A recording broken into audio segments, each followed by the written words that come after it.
How's it going, everybody? My name is Pawn. Welcome to the channel.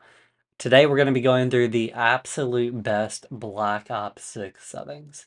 I've went through every video and every article on the internet trying to find the absolute best competitive settings.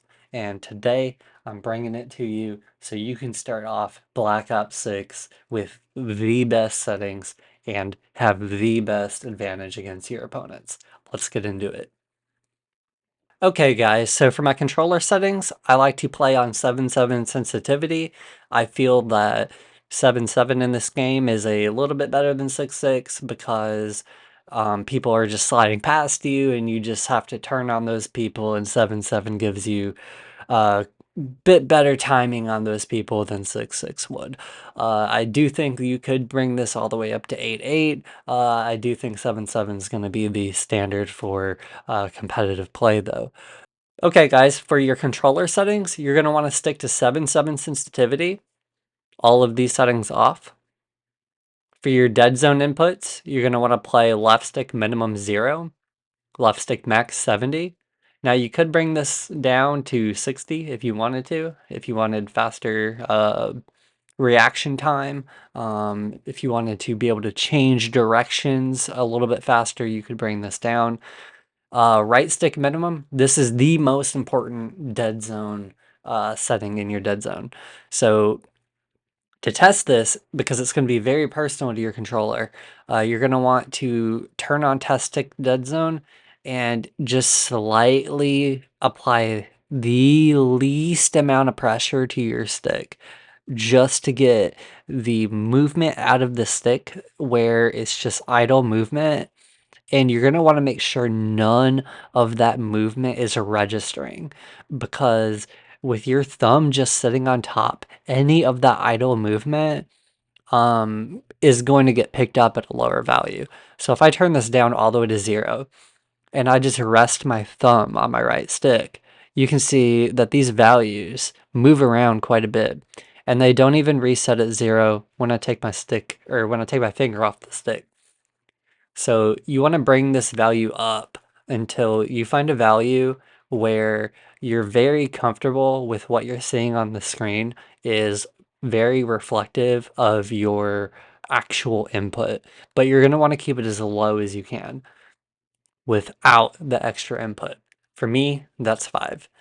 For the max, keep that at 99, and for your L2 and R2 button dead zones, turn that all the way down to 0.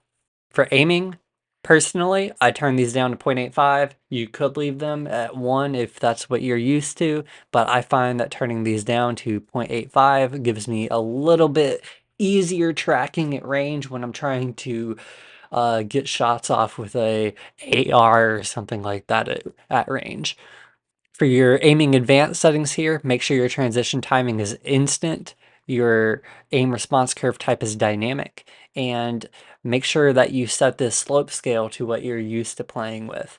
For most people, that's going to be default, but there are some people who play at pretty low values like 0.1, 0.2. If you've never tried that before, I would recommend giving it a try. It does give you a little bit different of a dynamic feel. It's a little snappier. Give that a try, and keep it wherever you want it to be. This game, we're going to play with tactical sprint assist on, delay 0 on. It's going to be very important to keep movement going in this game. Slide dive behavior, make sure that's on hybrid. And for the rest of the settings, you can keep them as is.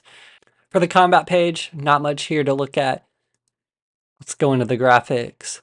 Field of view, I play at 103 in this game. I played 100 in the last game. I feel like a little bit higher FOV is advantageous in this game just to keep a grasp of what's going on around you at all times. A higher FOV is going to be important. I do feel some people may even play all the way up to 105. Just keep in mind that the higher you have this value past 105, or the lower, let's say under 100, if you go outside of that 100 to 105 range, it's going to start messing with your aim assist. So just be very careful what you do outside of that range. Field of view, ADS field of view, make sure this is unaffected. This is very important.